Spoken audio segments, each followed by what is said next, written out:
Yes, people, welcome back to CAS. You know, if you put MUFC and CAS together, have a little guess. Wait, sound it out. Go on, Alice. It's a little puzzle for you. MUFC CAS. Now put all them letters together. MUFC CAS. Yeah, now say it as one word. MUFC CAS. No, say it as a word. What's so long to get?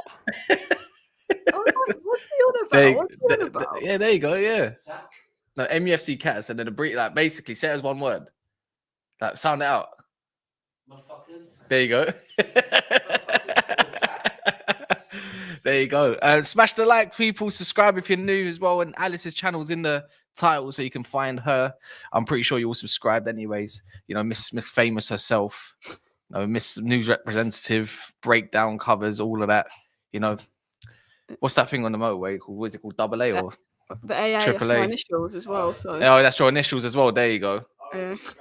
Yeah, that's the one. But yeah, look, we're going to talk about Amorim, the cup focus. Shouldn't write off the season. Shaw is back on Monday, not for 4 weeks. Will he be though? Will he be? Question. Chido, a debut on Friday. Should it happen? And then and anything that's related as well. But how you been, Alice? Man, it's not been a nice time considering the last conversation.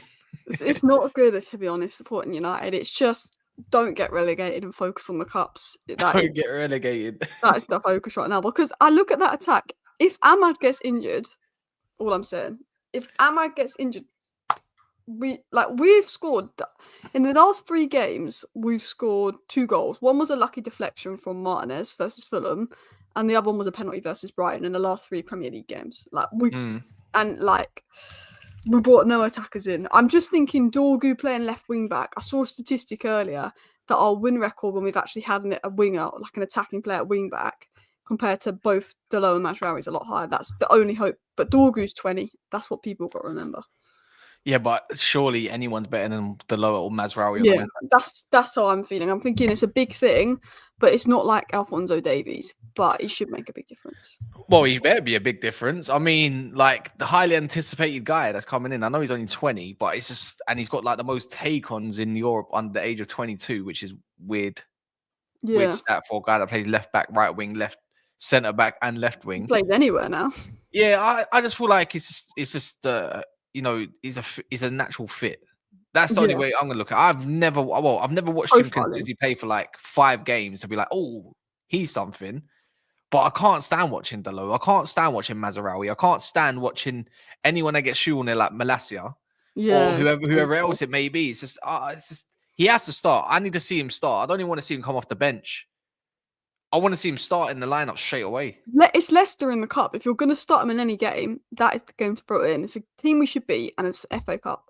I think we need to go and look at winning the FA Cup. It might be our only way to get into Europe again. Can you imagine? Yeah. Can you imagine? 100%. Like we're not getting no top 5. It's just when we're about 20 points away from someone like nearly, anyways, from what Nottingham Forest. Yeah, we're like 11 points, 12 points or something off. Well, we're about 12 points off of Chelsea, isn't it? Yeah, it's. Wait, hold on. So wait, are we saying there's hope? 12 points off relegation. I know that. Wait, here we go. Look, Chelsea's on 43 points. We're on like 29, so we're 14 points away from Chelsea. There's hope. That's nuts. There's hope, people. 3 games can change our whole season. I mean, 3 wins in a row, and we're safe from relegation. That's the way it's gonna have to be, in it. But yeah, let's be real. We're not good enough to get into top 5 because I think that's going to be the thing, right? Like because of all the coefficient points, etc. Yeah. But the one route we can get into Champions League or FA Cup is this. It's the hope. You're right, Rusty. It's the hope that kills as well. And I don't see how we look any we differ anywhere in Europe. I think we look all right in Europe. Do you know what I mean? Like, and even in the cups, we look all right in the cups. But what is it about the Premier League that makes these lot think, oh, I can't put the ball in the back of the net. I don't think I want to play well today. And I just feel like we're going forward. He's got a whole after this, he's got like a whole week, I think, for like a training session, something like that. Because we got Tottenham on the Sunday, don't we? Yeah. So there's like a week of no football at all. I think so. Midweek. there's the Carabaos, and then there's the FA Cup. The Carabaos tonight and tomorrow. There's the FA Cup at the weekend. And then there's Liverpool Everton next week in the week because that's a reschedule. And I think that's it. Is that it? So then we got. There's no excuses. Look, I'm all for backing Amorim. Like I'm not against him whatsoever. But at the same time, are you also in the boat where it's like, well, we need to win. Like regardless of where it is, but we do need to win. There's no reason to not be playing like Hobby in a 10. There's no reason for you not to put a striker up striker. Yeah, no, it's getting to he got it wrong. He got it wrong versus Palace. And the biggest thing that's annoying about Amorim is the persistence of Delo and Mazraoui at wing back. When Mazraoui played right centre back, he was sick. He was solid. We got no choice now. He's going to go left. He's going to go left centre back. But when we both had Mazraoui and Delo at wing back, it's all right if you're playing Liverpool or Arsenal and you're going to be defensive, yeah. But when you're playing a team that you are not needing to park the bus against, Palace, Southampton, Brighton, for example, there's nothing going forward. We could have played Crystal Palace for 4 hours and we were not going to score that game. That's the problem. I thought we had an ample opportunity to score. That's the thing. We had chances. Yeah, 15 minutes and then Bruno missing. Euro free header miss. Maguire across the box miss. Not from Maguire, but I mean, it laid down and they blocked it. And it's just like Garnacho back post miss. Yeah, it just feels like it's not going to go in for us. That's what I'm saying. That's what she said as well. But what's it called? Sorry. Couldn't help myself. Don't think you got it. My bad. No, but for me, you're probably right. There's no reason to be playing seven defenders on a pitch, or 6 defenders. You got 3 defensive. You got 3 defenders. Then you got 2 wing backs that are defenders. Then you got a defender basically in the DM itself. And it's like there's so many defenders against all these sides, and it's like, when are we going to stop being pragmatic with some of these players? They're like, we could have maybe played Garnacho as a wing back. Maybe we could have played a different winger as a wing back. The thing is, when you take out Ahmad out of the 10, we lack in the 10. And that was always the issue. A bit like the Southampton game. Oh, play Ahmad wing back. We did that. And then as soon as it came to the 10 position, he goes and scores a hat-trick. And all of a sudden, we're on a front foot. So when you look at it 2 ways, we never win. We can't win. It's impossible to win. We need to double Ahmad somehow. We need to clone him and double him. Well, I think the only way we're going to get through this is now you've got to play Kobe in the 10. Now you can play Ahmad at right wing back because now you got Dorgu on the other side. I just don't want it to be a thing where you think, okay, unless he puts Ahmad in a 10, puts the low on the right and then Dorgu on the left. I think we're going to see that sometimes. And we might even see Manu and Ahmad in the 10. It might be a whole different ball game. But you've got the option as a proper wing back getting Dorgu now. And we better hope that this guy lands because this guy could be arse and cheeks. He's looked good from what I've seen of him, but the problem is, how many players look good, they come to United and you're like, they're crap. And then they'll leave United and they'll probably look good again. We seem to just ruin everything that touches us. That's the problem with this club. We haven't ruined Ahmad. That's good. We haven't ruined Kobe yet. But I feel like people look good, they come to United, they look bad, they leave United, they look good. But I think profiling-wise, Dorgu's a good fit. Actually bringing in people that suit the system, suit the way we play, are what we need. And it's my first choice would have been Kirkes, just because I think where we are right now, I want someone that's just a bit more proven in the Premier League and a bit more experience under their belt. But profile-wise, I think Dorgu's a good fit. I think he's attacking-minded. And then, as I said, that just stops this Delo left wing-back nonsense, which is honestly just... It's Delo at left wing-back is just painful. It is painful. The last game where he got the ball in a really good position, and it was then he just passed it to no one. Pass it backwards. Yeah, or something like that. There's the Rangers one. I said it in the last show. I said it quite a lot. At this point, I feel like it's obsessive. He booted the ball for Rangers for a corner. And then Palace. Crazy. I know what you're talking about, by the way. He passed it backwards. It was in the first half. I don't know what he did. He did something in the first half because I was watching it on my iPad that just made me push my iPad off my legs. I don't know. I can't remember what happened, but he just really pissed me off. There was something he did. Yeah, no, I know. You can probably name a lot of things with him. It's just even in possession, when it comes to crossing, cutting it back, I thought, Delo looks like he's hungry today. In the first, few minutes, he skips Munoz and great, whip it. Who was running back post? I think it might have been Ahmad or someone was running back post or Kobe in the first few. No left foot cross. Sorry, not today, mate. And it's just oh my God, if we had a left footer there, naturally a left footer there, or someone that's both footed, then we'd have a little bit of a something. So again, Friday, you got to go with the strongest team, in my opinion. Like, there's no, 100%. you don't have to play nobody else after. It's like I want to see him go full throttle for this and actually say this is what my team's going to be and this is my idea. Whether you want to give Chido, I don't think Chido should start, Yeah, but I would like to see a debut maybe for him. This is where you like can play a youngster. 10 minutes off the bench. The other question for me is Heaven. Yeah, Weird I way mean, to say it. Would you start him straight away or would you give him some minutes? He's number 26, Alice. You know what I'm saying? He's 6'5". you know what? Leach is out. Relying on Luke Shaw to stay fit would be ridiculously stupid. Let's Yeah. be honest. We need to, because Mazraoui can be left centre back, but Mazraoui had an injury record before he came to United. Like, touch wood, he stays fit. But like, I think if Heaven and Obi are two players that, you know, Lewis Skelly and Manieri are doing right. They played with those two players. Honestly, They play with good players. Chido, I'd give him 10, 15 minutes off the bench to see what he can do, because right now I don't think you can do much worse than Rasmus or Xerxes right now. And then You in this Rasmus train still? I'm very much like with Rasmus, I need to see progression, and I'm not seeing progression. Do you know what I mean? Like, first season, I was like 16 goals, lack of service, 20 years of age, show glimpses of what he can do. He's young, we overpay for him, that's not his fault. But because I'm not seeing progress from him this season, that's the frustration. You can be young and raw, but I need to see progress from a striker, and I'm not seeing progress. So that's where my frustration with Rasmus is. Like, does he need a loan? Do we let him go? One of the strikers is going to have to go in the summer. Maybe both. Yeah, I think I've got a feeling they both go. I've got a feeling they both go, you know. Amorim don't rate them. No, he doesn't. I think. See, the thing is, I don't get the Xerxes stuff. Is like he was playing well when he was starting, and I thought, yeah, he's just resting him. But really and truly, one game turns into 2 games, then turns into 3 games, and they all turn into cameos. And it's like, oh wait, hold on a minute. Wait, what's he done wrong all of a sudden? Is it because he's not in a box enough? Is it like, what is it? We've just won. At that point, I think since Xerxes started starting, I'm pretty sure out of those 7 games, we didn't lose. Or it didn't feel like it, but we won a couple Europa games, Carabao games.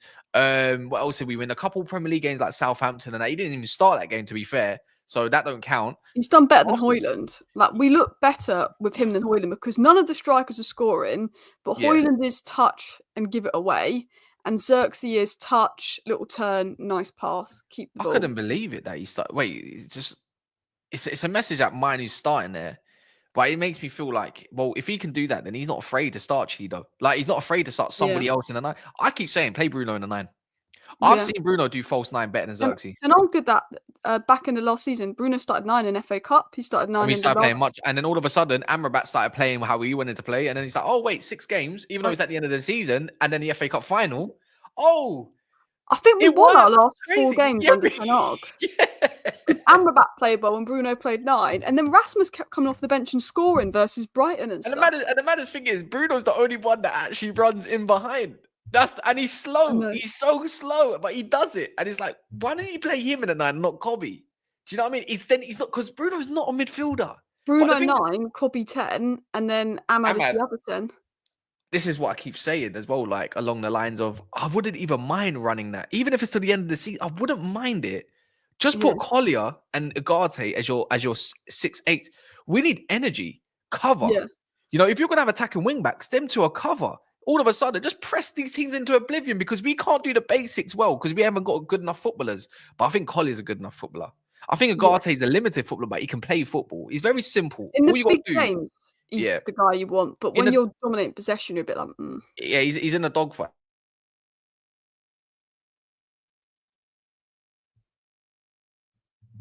Yeah, sorry about that. Sorry. Cool. But yeah, I just feel like get back down to the basics and play the footballers on the pitch. Ahmad, Collier, Ugarte, I suppose. He's your destroyer, right? Yeah. They both can do first phase enough. Use one of them as box to ball carry. Kobe, ball carrier. Got a bit, when it comes down to the positions, he likes the in between the spaces, like the tight spaces. Ahmad, whether you put him on the wing back, 10, sometimes the low's gonna have to play. I hear it. I understand. You're gonna have to rotate. As long as we've got someone who's attacking on the wing, there's always gonna be a little something. But even if you wanted to play Bruno in the 10 for that extra creativity, someone that's going to play, or Ericsson, not both of them, just one of them. Yeah, right? no, you're not. Then I can understand it. You got a bit of I don't know, like chance creation. And then when you got a front, it's like Bob's your uncle. It's all a gamble, anyways. But Yeah. for Leicester, I feel like he's got to go with pretty much the team. I feel like I've suggested it in a way.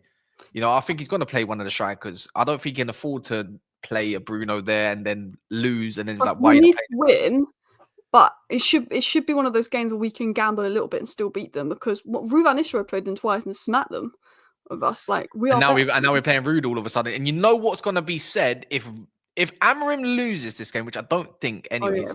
You know what the fan base are going to go into, right? Amorim out, should have kept Rude. Like, it's going to be all of that. It's going to be all of that. Old Trafford, he's already beat this Leicester team, and now he's come and beat him, even though he's won one game in the last 14 or something like that. Something along those lines. It's a long-term game, but we have, and I think this online world, it's so short-term, reaction. It's just like, you've got to realise that, look, Amorim should have come in the summer, and we should have had a window on the Amorim in the summer. He's trying to implement his style. He's getting things wrong, but it's just like, it's short-term paying for long-term games, the way I see it. It's just, don't get relegated, win a cup, and we go again in the summer. Because we didn't do anything in January. They're saying, oh, it's because of the summer. We've got more for the summer. And look, you're not getting Tell and not getting an extra body in attack, considering Rashford and Anthony, in my opinion, is a joke. I get that Tell was probably overpriced. They went to Tottenham for it. But I want to see what you can do in the summer then, because, if Malacia has a good loan, that's him off the books.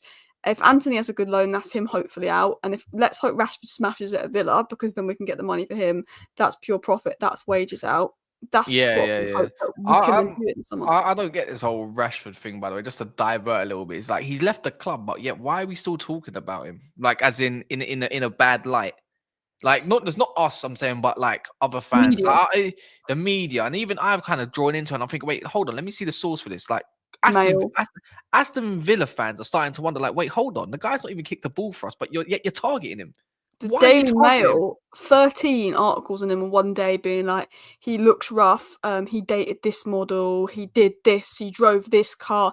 It's like, but that's got nothing to do with his footballing ability. Like, it's just, the Daily Mail that will suck off Phil Foden. Oh, Phil Foden got a great haircut. Phil Foden bought a house. And then when Rashford does it, it's like, how dare Rashford buy a house? How dare Rashford buy a car? And it's just like, shut the F up, honestly. Shut the F up. It winds me up. And this is why I'm a bit more protective of Rashford and I've given him, a bit of leeway, because I just think he gets so much of it that is not to do with his football ability. And that's what winds me up. You can criticise him on the pitch. Okay, he doesn't look like his head's at United. He doesn't look like he's given 100%. He doesn't press. He's been poor for 18 months. But it's when people like make it not about football. That's when it pees me off, because it's like, someone gave Kobe Mainoo stick for getting a haircut like last month. I was like, really? Yeah. And I was like, what's that got to do with football ability? That's what winds me up when they start, and they do it with United players more than any, particularly the black players. But the minute, they can criticise them for something off the pitch, they do. And I'm glad that Villa fans are sticking up for him, because I think Villa fans have realised, okay, you play for Man United, this is what he gets. Yeah, man. And even that, I call them Goldemort. Them not over there, they can't help themselves. They are so driven to bring this man down. And it's like, well, you keep doing this, and it's a disgrace. It's a disgrace. You know what I mean? It winds me up, and I'm thinking, I'm not in favor of Rashford at all being at the club. I think he needs to move on for his own sake and the club's sake. Just go apart. It's a toxic relationship, and you got these lot like mentioning him every single day just because he said something about your channel, and then you got like, thank you to the 250,000 people that watched that video on basically, I think, a Glazer thing and whatnot. I'm like thinking it's going to spread throughout the fan base. And I'm thinking, you disgusting little prat. Is it a colour thing? I mean, it's just, I don't know. The Rashford agenda is, particularly from the Daily Mail, if Rashford and Foden do the same thing, Foden gets a different reaction. Foden's out partying. Foden and Grealish out partying, out clubbing all the time. When City were doing badly, Foden and Grealish went out partying. We all know what Kyle Walker's been up to. The minute Marcus Rashford leaves his house, how dare Marcus Rashford see his mate? How dare he leave his house? He's got responsibility. Why is he not training 24/7? How dare he have time to get a haircut? And it's like, the hypocrisy. the hypocrisy. But Phil Foden is and Jack Grealish drunk, boozer, cool lad. Oh yeah. One goal in a year, and Man City were in the dumps a couple of weeks ago before they spent 200 million. Yeah. Rashford got 14 goals in the space that Grealish got 1 goal. Grealish is playing for England. Nobody's saying anything. I'm not saying that Rashford's been good enough, but Rashford's been better than Grealish the last year. Like, Yeah, probably. Maybe. Yeah, it's when you got 0 GA and all that kind of stuff, and you're even out of the team. You know, you've been sent to the gulag. You know, I agree with that part as well. We can talk about Amorim's lack of tactical flexibility. I mean, is it a lack of tactical flexibility, or these players just crap in general? Where's tactical flexibility with this group of players? I would love to know. I think go on. I think it's more that, like, all right, he could play a back 4, play a little bit defensive, 4-2-3-1 like Rude did, and get the best out of us to the end of the season. But then it sets him back in the summer. He's basically saying, I don't want to do what Ten Hag did and adapt to suit the team. I want to play my way now, that even if it's crap this season, I know who can do it, who can't do it.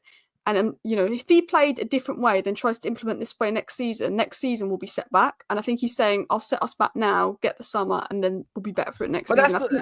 That's how I view it, though, because we can't have it two ways. I keep saying it on...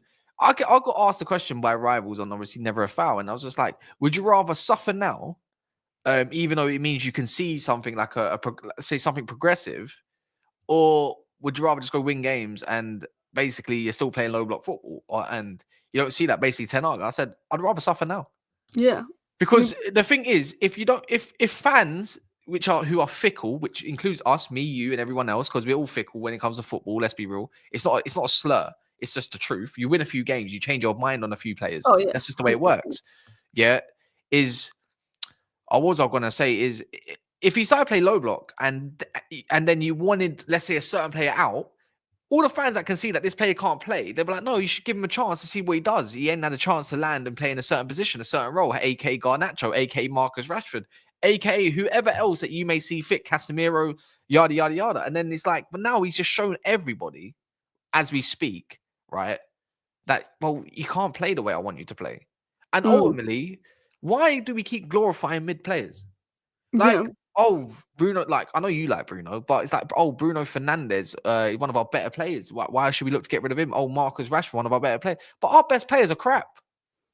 I like Bruno, and he's not the last person I get rid of, but I think if in a world where you've got Antony's, Xerxes, Højlund struggling, why get rid of Bruno? Why? But you know it's for me, it's not about getting rid of them now, but I'm saying our best players don't even start for top clubs. They don't start. Bruno does. I think Bruno I want to win champ. No, he doesn't. No, he doesn't. Come on, Alex. No, he doesn't. It's not that hard he can't even keep the damn ball. Neither can De Bruyne, though. De Bruyne moves it more than Bruno. Yeah, but De Bruyne has actual work rate towards him, like, and better work rate in terms of he knows how to press and he can skip a player. This guy can't even skip a player. Regardless, De Bruyne's 34 years of age now. Do you know what I mean? Yeah. He's old. His legs are gone. Obviously, in football terms, he's old. Season. Yeah, do you know what I mean? It's just, for me, it's like, I want to win Champions Leagues. Yeah. I want to win all of that. I want to be one of them feared teams. Bruno doesn't get into Liverpool. He doesn't get into Bayern Munich. Musiala's light and day better than him. Guess where he come from? Academy that they bought of Chelsea. Funny enough, Wirtz is better than him. Things are different. He doesn't start for Real Madrid. Doesn't start for Barcelona. I could tell you numerous clubs that he just does not start for. So why should I accept that as a Manchester United fan? The whole point is like someone said, well, who else is going to be better than Bruno? It's not the point. Today's day is about system, profiles, and then hopefully you got someone that's got ability. Do you know what I mean? It's like our best players that we have our team is so mid. This is why I don't get gassed about them. Our best player for me, my best player right now is Ahmad. And he's night and day better than everybody else. He's on another level compared to these lot. And the thing is, Ahmad probably shouldn't even be our star player. It should be a striker. It should be a midfielder or whatever. It should be someone else. It shouldn't be Ahmad at 22 years of age or 23 years of age. It's just, I don't like none of them. So that's my whole thing is it's like you look at our better players, like let's say Bruno is more quality than what we've got, but then the drop-off is so mad.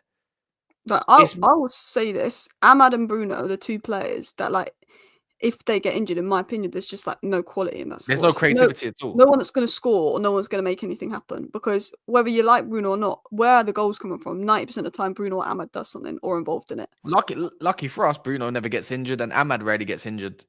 Yeah, that's like the hope, because if something happens to one of them or both, we are cooked. I mean, like, the good thing is, like, Ipswich, Southampton, and Leicester are just so much poorer. Like, I don't think we'll get relegated. I'm not worried about that, but it will get bad. And I think as well, this season was pretty much a write-off when Amorim got in. So what's the point of Amorim trying to get the best out of them, implement a different style to the end of the season, then implement a style next year? You might as well say, well, this season in the Premier League's a write-off. Just let's implement Amorim's style, so they know the style. He knows who can do what. Like, Delo was untouchable in August because he was player of the season last year. Delo might be up for sale in the summer. I hope Garnacho so. was untouchable in August. Garnacho, I think, could be sold in the summer. They don't want to sell him now because Rashford and Anthony are gone. That's the priority. Get them out the wages. But Well, Anthony's technically not gone. But like, the plan is to sell Rashford and Anthony. That's Of course. We better hope that he goes to Aston Villa. If he enjoys his time there, don't do a Lingard. Just go there.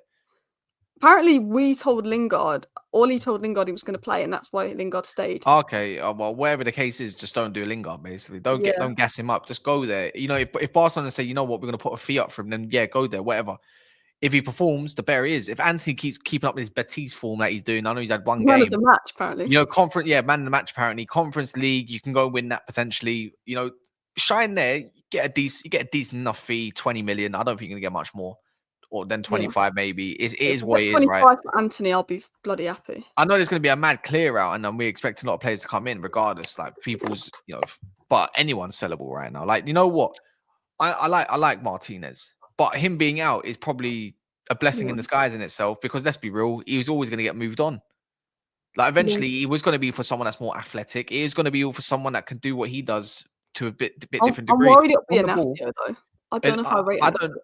In the back three, I rate him. In the back four, I don't. I think Heaven. That's why they got Heaven. He was the young kid. Remember Inacio when he came through? He was about 19. By the way, I remember. And I really like the look of him. But in the back four, he's a bit suspect. You got someone that can play and defend out wide, that can carry the ball very well. AKA, if you look at Heaven's clips, he does the same, and he's obviously built in England, so it's easy. You don't need to focus on the back three. Like, I know he's going to be out till what, July? I would say July, maybe August.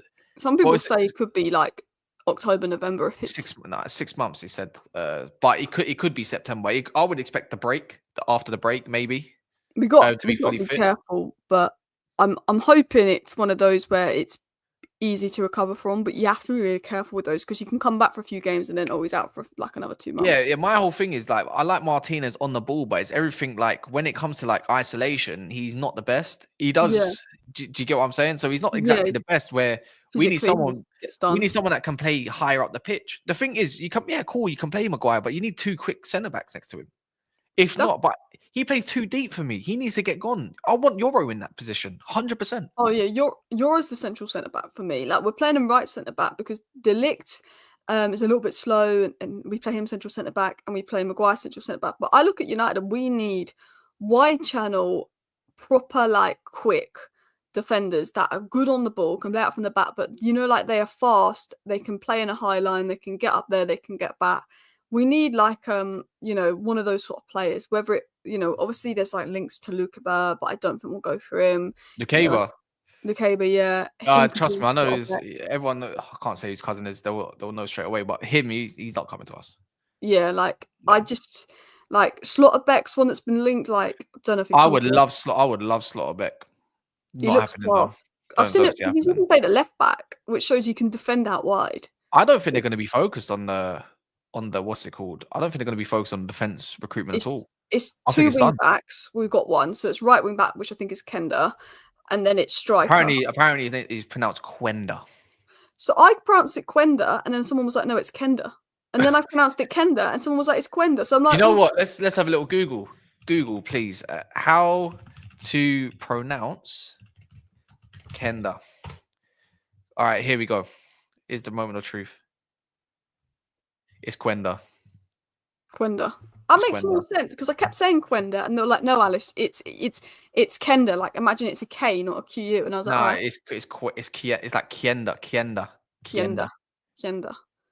Oh, Quenda, something along those lines. So weird. It's like someone. Is it like Yokeres or like Yokires? Like, people say it like Yokeres. You said like a Yokeres. I think is actuals. I'm pretty sure. Yokeres. No, oh yeah, no, Yerka, no, it's actually Yerkarez. That's how you say it. Because see the O, it's got, like Özil, he's got the 2 dots Yeah, above yeah. it. Like Gertzer, Özil. It's Yeah. actually Yerkarez. It's so confused. My name Yeah. pronunciation is shocking. Like, or Yeah. you know when you pronounce it wrong once, so then it's sort like even if you know the right pronunciation, the wrong one's like stuck in your head because you get used to saying it that way. Yeah. Well, I try to say the names as correctly as possible. Yeah, I don't if I go. link to someone, I Google their pronunciation before I start a video sometimes, just like get it Yeah. fresh in your head. Oh, you're better than me. I don't even get anything prepped. I literally just start doing the typing. Oh, let's go have a look on Twitter. I should have it all pretty much lined up. I'm so slow with it. Because I was going like Lenny Euro, and everyone was like, "It's Euro, it's Euro." I was like, all right, and everyone kept taking the mick by putting like the Euro symbol in the chat, like Euro. But the guy on MUTV was saying like Euro as well, Oh, God. and everyone was like, "It's Euro," and I was like, all right. Yeah, fair enough. People keep smashing the like button, please, and subscribe to Alice. It's in the title. So if you click, if you actually click the title, you'll see Alice Talks Football. We're on 60 likes, bit poor. Can we just make this to 100? That's just literally the Get to set 100 standard. likes, guys. Yeah, you heard her. There you go. But yeah, beyond that, anyways, Cups, Shaw back on Monday, potential Chido debut and all this. Are you quite confident for our next little bit of a run? Because I think technically it's a favourable run until the Arsenal game. But are you when you look at Ipswich Town and whatnot, we actually have a couple away games. We might be all right. And you know what? We don't know who the next FA Cup game is going to be, so might be a big game. Might get Liverpool again. I'm hoping we get Liverpool. I'll back us in the bigger games more under Amorim now. It's When we've done Liverpool, Arsenal, Liverpool, nice, tidy. Man City, nice. And then we play Southampton, and it's like we were crap, and Ahmad got a 12-minute hat trick. Let's be honest. And they were on record to break the lowest points tally, Southampton. Yeah, I could tell you who we can get in the fifth. I think it's a fifth round, right? So there's a lot of teams available. There's Leyton Orient, Man City. So I'm just gonna say who I think is gonna win. Yeah, Man City, Coventry got Ipswich, so you got whatever one. Leeds, Millwall. That's all. Okay. Ooh. Preston, Wickham, Stoke, Cardiff, Southampton, Burnley, Everton, Bournemouth. I think if we want to do well, we need to avoid Bournemouth and Newcastle. Anybody else, I don't care if it's Chelsea, Wolves, Wigan, Chelsea, Liverpool, Villa, or Tottenham, or Crystal Palace again. I couldn't give a toss. Just not Newcastle and not.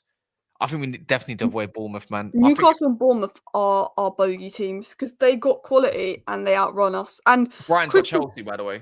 Yeah. Crystal Palace is a game I don't like because we can't break them down. We can never break them down. I'd add Crystal Palace to that list, even though they have the quality of Bournemouth and Newcastle on the ball.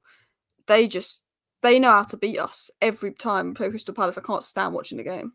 I agree with you, Dan, as well. We have to literally take it game by game. It's just we're looking at where we get our next 3 wins. We haven't won back-to-back games in the Premier League all season. Do you know how insane that is? No. That's ridiculous. No, in the cups, yeah. If you want to do all the cups, great. But we ain't done it all season. We got Tottenham away, Everton away. If you get past Tottenham, I actually think we get past Everton, weirdly enough. It's just, again, I think we're Everton's bogey team, right? Yeah, they've always been a bit of a bogey But then team. we got Ipswich before we got Arsenal, then Leicester before the break. And I'm thinking, like, you get past Tottenham for me, yeah? And I'm thinking, you know what? Might even get a draw against Everton. Might beat them. They're on a decent form, run. They play back 5. It might suit us a little bit. We beat them 4-0 last time. Yeah, but I mean, Sean Dyche tax, innit? Now they play back 5 under, what's it called? These. I'm thinking, okay, it might suit us a little bit if we've got attacking wing backs. And then obviously from there, you got Ipswich Town. Now, who would put it past United to beat Tottenham, beat Everton, but then lose to Ipswich? Yeah, that'll be us. Beat Tottenham. Lose. We'll probably beat Arsenal. At home, because it's a big game. I fancy us to beat Arsenal. We can come back to this.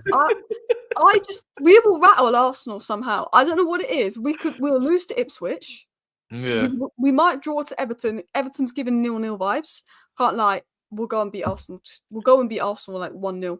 Like we will just go up in that game because Emirates are back Arsenal. Old Trafford are back United. Even though we're crap at Old Trafford this season, I don't know. There's something about Amorim in a big game this year, like City, Liverpool, Arsenal. Even when we lost to them in the league, like Arsenal was shy. They just got set pieces.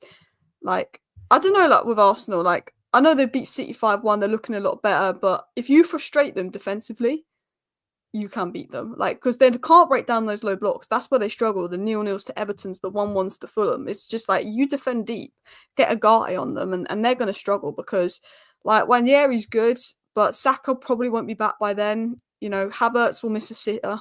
Trossard's got something special on him, and Martinelli, I just don't rate. I mean, I hear it. If you're talking it a little bit like that, their front line's not all there, isn't it? I suppose so.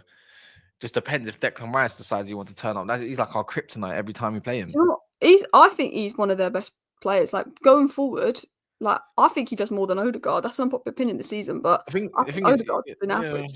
No, Odegaard's been crap. Goes to guard, man. He's been woeful. Like, versus City, when he got a goal, I was like, but I don't think he had a good game. No, I think Partey's been their best midfielder.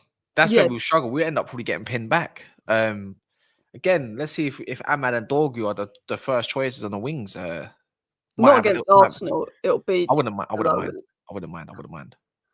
I'd be interested to see that though. Get at them a bit, but it'd definitely be. It'd be a little bit difficult. The only thing about Arsenal is I don't want Rasmus being bullied by Saliba and Gabriel. I don't want him to play Rasmus in that game. It don't work. He shouldn't play. Period. He shouldn't play at all. He came on and gave us something nutmeg to Saliba. Yeah, I remember. The double meg was disgusting. Watching that live was absolutely amazing. Yeah, Saliba, best centre back in the world, Ballon d'Or, Xerxes, shite, and then you just get nutmeg by Xerxes. What's your prediction for the Leicester game? I'm actually going to go 3-0, you know. Mate, I just goals in United and conceding something stupid 2-1. I just when Wout Faes plays at the back, there's always a chance. Yeah, he's pretty crap. And Christensen, the left back. We appreciate our players. Some of those Leicester players. When I watch Leicester, I think, I appreciate some of our players more. Yeah, maybe. But other than that, smash the likes, guys. This is going to go over to Hooks' channel. Let's go raid Hooks' channel. Make sure you subscribe to Alice Talks Football and whatnot. And then I'm going to be back again later tonight at 11. So yeah. Oh wow, you got 3 streams out of me today. There you go. Trying to be more consistent. But anything to shout out, Alice? Really? No, just subscribe to Kaz, people. Smash the likes and make sure you tune into a stream later. Yeah, going live at 5 on NAF as well. But go over to Hooks' channel right now. Hooks is going live. Let's see what crap he has to speak about because I'm pretty sure it's gonna be Arsenal Newcastle talk. Yeah, I'm all for it, man. Get some receipts.